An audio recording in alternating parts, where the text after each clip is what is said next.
지금부터 옛날 시대 한국에서 이루어졌던 대화 문장을 잠시 살펴보고자 합니다. 예, 정숙인 이번 니찌우비 개콘 한다는데 아주 스바라시 현혹감 이만트라. 정수기가 아바다인데도 신랑이 오케 했다지. 신랑이 호래로 한 게 아니라 정숙이가 호래로 했대. 나로도 새로운 뉴스인데. 방금 여러분이 들으신 네 문장은 우리나라가 일제로부터 해방되어 광복을 맞이한 1945년 이후 해방 3년이 지난 시점 아직도 일본어의 굴레에서 벗어나지 못하고 있는 대화를 보여주고 있습니다. 이 대화는 일본에서 이루어지고 있는 대화가 아니라 해방 직후 한국에서 소위 일본어를 공부한 젊은 세대들 사이에서 이루어졌던 대화라 다소 충격이 있는데요. 다시 이들의 대화로 돌아가 정확히 어떤 말을 의미하는지 살펴보겠습니다. 예, 정숙인 이번 니찌우비 개콘 한다는데 아주 스바라시 현혹감 이만트라. 이 첫 대화의 정확한 한국어 번역은 예, 정숙인 이번 일요일에 결혼한다는데 아주 멋진 헌 옷감이 많더라 라는 뜻입니다. 첫 대화에서 들으신 것처럼 문장을 만드는 주요 단어인 일요일, 결혼, 멋진 등의 단어가 일본어로 대체되어 이야기되고 있는 것을 알 수 있습니다. 그리고 세 번째 대화인 신랑이 호래로 한 게 아니라 정수기가 호래로 했대. 는 무슨 뜻일까요? 바로 신랑이 반한 게 아니라 정수기가 반한 거래 라는 뜻입니다. 일본어를 모르는 현재의 우리 한국인이 이해하려 해도 당최 이것이 한국어인지 일본어인지 분간이 안 되는 상태입니다. 이런 대화는 과장된 것이 아니라 1948년 엄홍섭 씨가 한국어 변형의 심각성을 강조하기 위해 직접 서울거리에서 자신이 들었던 말을 적은 것입니다. 이처럼 과거 우리나라는 물리적으로 일본에 의해 해방되었으나 우리가 한글을 모태로 쓰는 한국어는 완전히 일본의 억압에서 독립하지 못했습니다. 그러나 세월이 흘러 현재 이 상황은 완전히 역전되어 한국어가 일본어의 곳곳에 침투하여 소위 말하는 한일 믹스 언어를 만들어 일본어에 지대한 영향을 끼치기 시작했습니다. 대표적인 예로 아라소 데스, 마지 고마워, 그리고 어떻게 등이 있습니다. 아마 조금만 생각해 보신다면 대충 어떤 뜻인지 아실 수 있으실 텐데요. 아라소 데스는 알았어요 라는 뜻이고 마지 고마워는 진짜 고마워 라는 뜻이며 어떻게는 어떻게 라는 뜻입니다.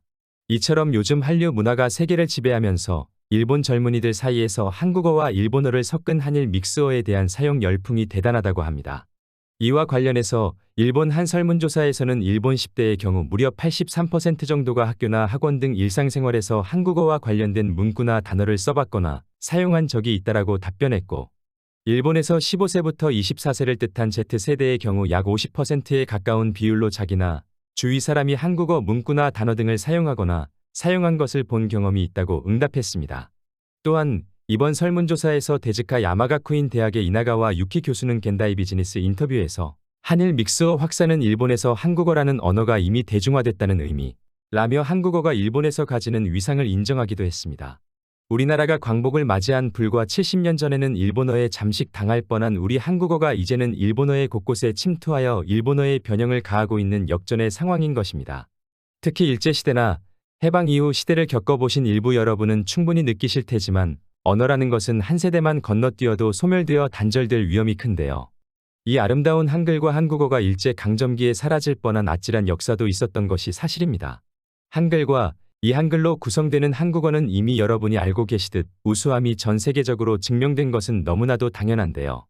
대표적인 예로 미국에서는 아시아인들, 특히 한국인들의 수학 실력이 높다고 평가하고 있는데요. 이것의 이유 중 하나는 언어가 갖는 단순성 때문이라는 분석이 있습니다.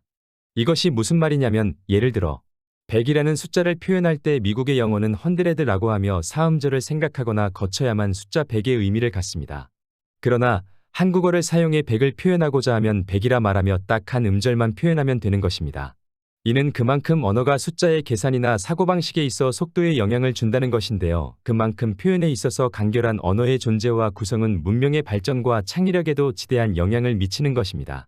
한편 일부 해외 네티즌들은 한국의 국력이 강해졌기 때문에 한글에 관심을 가지고 치켜세우는 것일 뿐 한글 자체가 우수한 것이 아니다라는 비아냥 섞인 한글 비하 반응도 심심치 않게 발견할 수 있는데요.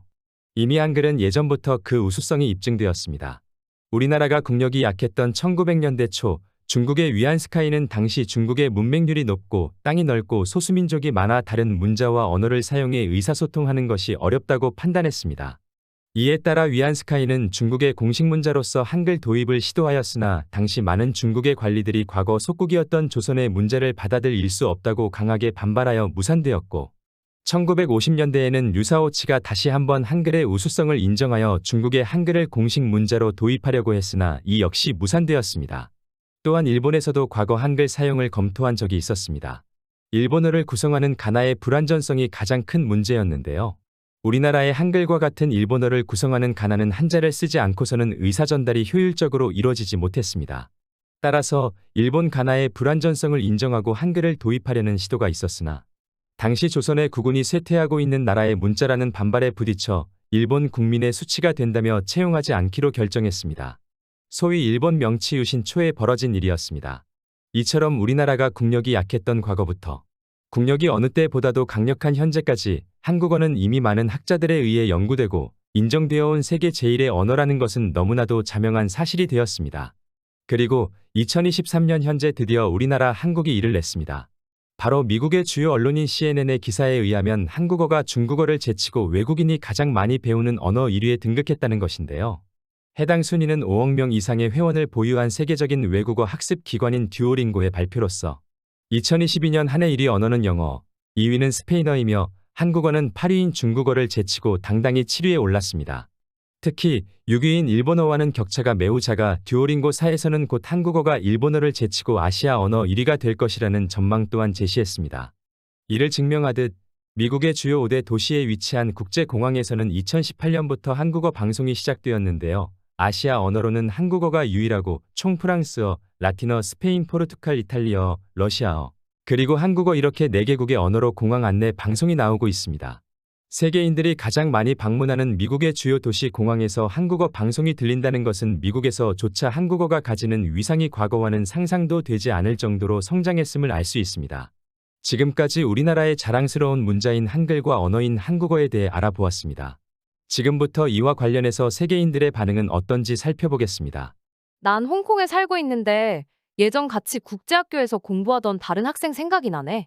한국을 그렇게 싫어한다고 말하던 친구였는데 나중에 걔 mp3 음악 기계를 보니까 한국어 노래가 잔뜩 있더라고. 한국을 싫어한다면서 한국어 가사가 있는 노래를 듣는다는 게 참 이상했었어. 그러던 친구가 얼마 전에 우연히 만났는데 제2외국어로 한국어를 배우고 한국에도 자주 여행 가더라고. 이제는 정말 한국을 싫어하는 사람은 내 주변에는 아무도 없고 한국어를 배우고 싶어하고 한국에 가고 싶어하는 친구들이 너무나도 많아.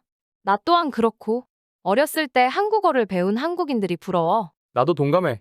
내 주변에 한글을 배우고 한국어를 열심히 배우는 친구들이 진짜 많은데 예전만 하더라도 일본어를 배우는 사람이 훨씬 많았고 그 다음이 중국어였거든.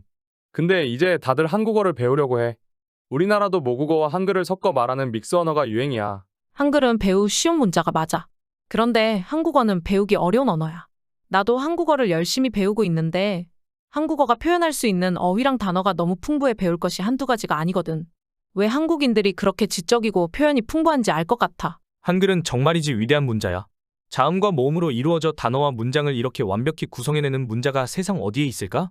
나 또한 영어를 모국어로 쓰고 있지만 영어는 한글처럼 자음과 모음의 결합이 없어 길게 느렸어야 하는 단점이 있어.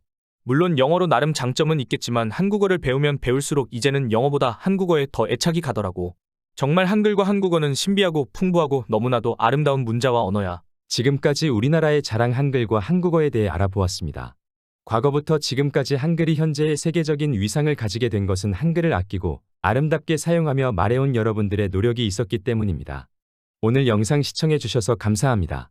여러분의 구독 한 번이 제가 다음 영상을 만드는데 정말로 큰 힘이 됩니다. 오늘도 여러분 감사합니다. 감사합니다.